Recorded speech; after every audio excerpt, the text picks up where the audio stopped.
Care, but he cares when he doesn't even have to care.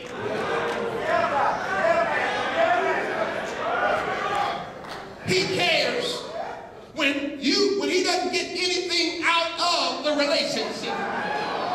He cares when you can never repay him for what he's done in your life. He cares without any ulterior motives to try and get something out of us, but he cares because that's his nature. He comes and says, Moses, I'm a compassionate and I'm a gracious God. And how Moses needed to know that God cares.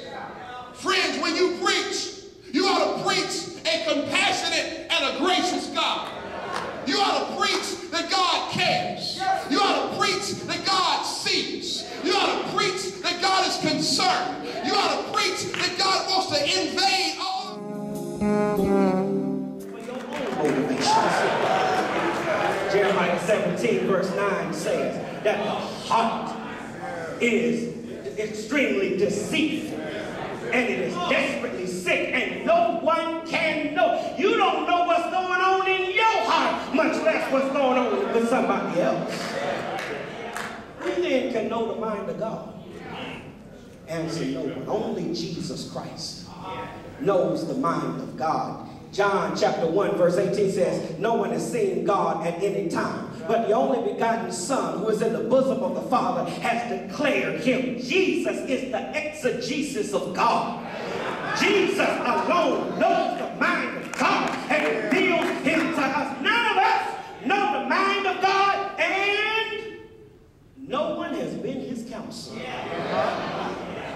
We may act like we can counsel God. You can't counsel God. Showed a woman that he loved her, was still in pursuit of her, and had not forgotten her.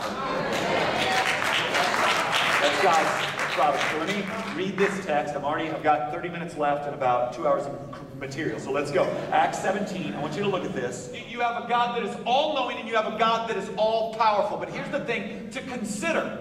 It's not like a golf game where he picks one of those as a club. He doesn't analyze a situation and go, give me my power. Like your kind of power, have that man killed, build that wall, set up the... Like that kind of power is junior varsity, third string, never going to see the field type power. You're like, don't you like my palace? How about I dark out the sun? Huh? What do you think? I mean, don't get me wrong, that's a cute little house. By the way, you used all my stuff to build it. I didn't, I just told that to be. Right? So God shows his godness over the reign and rule of man. So he's still hardened, and then in Exodus 12, 30 through 31, we would later find out that the reason Pharaoh's heart is continually hardened towards the Lord is that God wanted to flex his godness over the supremacy of man. So this is the most complex, powerful nation on earth. This is